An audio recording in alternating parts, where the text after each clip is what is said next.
Welcome back, everybody. Matt the Man here. Hope you're doing well. Real quick before we get started, there's some work being done in my backyard. So if you hear any noise in the background, I can't help that. They're working in the backyard right now. So there might be a little bit of noise, very, very small amount. But just in case you do hear it, sorry, I can't do anything about it. But anyway, let's just get started today. So, there's a new R-rated comedy out. A new R-rated raunchy comedy. I gotta throw that in there, raunchy. Just for people to know ahead of time. And I'm excited. I feel like 2023 is the year that R-rated raunchy comedies are gonna put OnlyFans out of business. Because I don't know what's in the water in Hollywood these days, but between No Hard Feelings and now Joyride,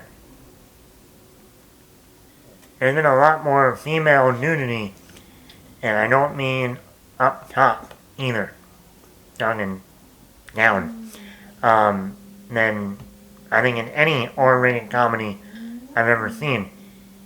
I mean, American Pie didn't have this type of R-rated raunchy stuff in their movies. I don't know what's going on. I don't know.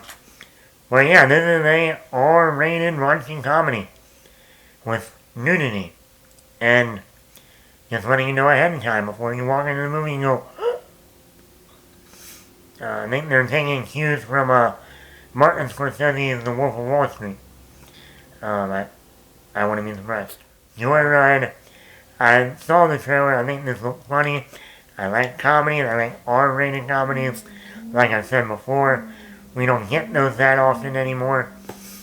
And I was also worried, during the pandemic, COVID, I'm like, are they ever going to have movies with intimacy?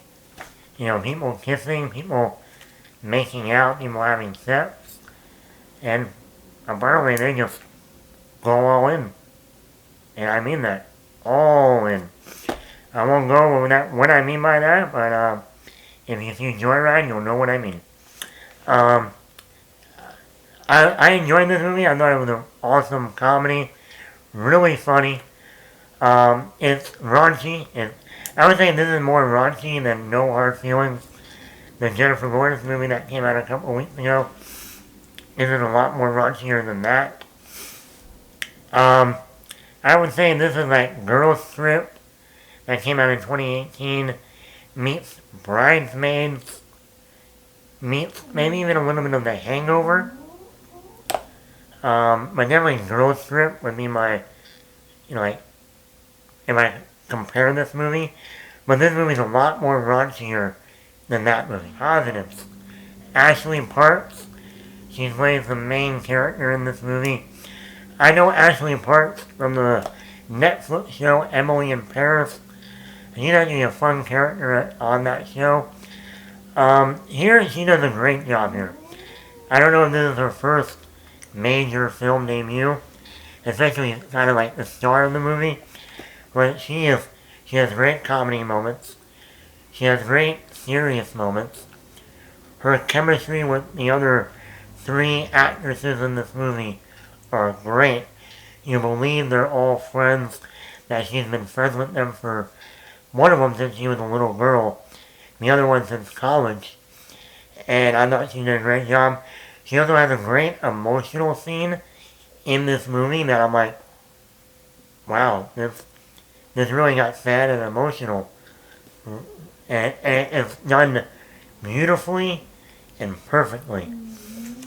Also, Stephanie Hsu, people might know her from the movie that won an Academy Award last year for Best Picture, Everything Everywhere All at Once. She was actually up for a supporting actress award, but I think Jamie Lee Curtis won that over her. She's also really funny in this movie. I didn't see that movie, Everything Everywhere All at Once, so this was my first introduction to her, and I thought she nailed it out of the park. She's really funny. She is She's funny. She has great chemistry with Ashley Parks. Again, I like her story where she's like hiding a lot of things from her boyfriend about her past. And it's an interesting, story for her character. Another one is Sherry Cola. Now, I never heard of this actress, never seen her, but she is hilarious.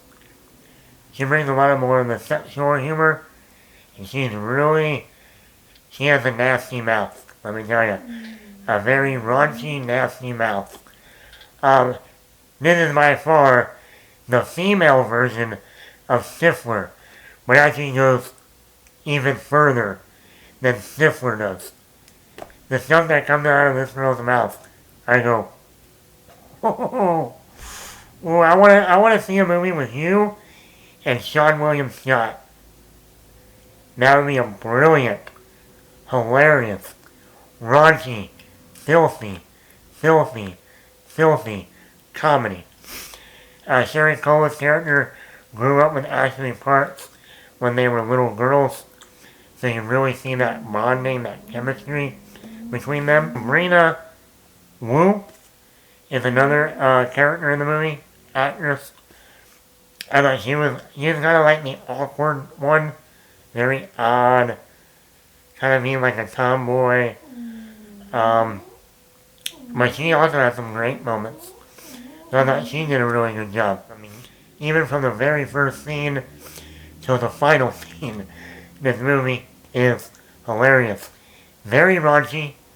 Very, very, very raunchy. There are things in this movie that I go, wow, I don't think I've ever seen it in a movie before. Even in The Wolf of Wall Street, I go, I haven't seen this in a movie before. And you got away with it with an R rating. Okay, it's only 90 minutes. Actually, probably under before credits. It's a quick comedy. You'll be laughing from beginning to end. And it has the character moments, the character development, well-rounded characters, each one of them. Very good script. And like I said, under 90 minutes. And I like the themes of this movie. Just like with No Hard Feelings, what ups these comedies is not just the raunchy or the comedic, but what are you trying to say? What kind of message are you trying to get across here? And this one deals with, like, where do you fit in life? Where do you fit in as a person? Where do you fit in in the workforce? Where do you fit in with your family? I thought that was, where do you fit in with your friends? How do your friends judge you now that you're an adult? From where you should be as an adult? From where you are right now? It deals with that friendship of friends not giving a shit what you do. We don't care if you work in a law firm or if you work in a restaurant. You're still our friend. We're not going to judge you based on that. So I thought that was it deals with acceptance, being accepted by people. I thought that was really good. And like I said, it deals with friendship. These four friends. And, you realize your true friends are ones, like that, that don't give a shit where you work, what you do, this, that. Most of your truest friends are the ones you grew up with when you were younger. I certainly believe that. I would say my closest friends are the ones I grew up with, elementary school, middle school, more so than the ones I've become friends with later on in my adult life. If one of my friends from elementary school was still alive now, we would still be doing stuff. So, I always think that the people you become friends with at a younger age and continue as you get older, then those friends are never going to leave. So, rather than ones that come and go in college or in adult life. I think this is a perfect girls' night out movie. I think No Hard Feelings is a perfect date movie to go out on a date with somebody. But I think this movie is a perfect girls' night out. If you realize that we're already in July. In another month, people are going to be going back to school, at least in the South. If teachers, adults, if you want to get out before going back to school, get your girlfriends together, have a night out. This would be a perfect movie to go see. Go see the movie first. It's only 90 minutes. And then go out to dinner, because you'll be talking about the movie at the table all night long. So I would give this like a I would actually give this a 5 out of 5. I thought this was a great comedy, raunchy comedy, great character development. Each character has their moments. It's only less than 90 minutes, and it's a very good movie. Like I said, I'm glad the R-rated comedy is finally returning. We still got a couple more later this year. So R-rated comedies might win out the year when it's all said and done.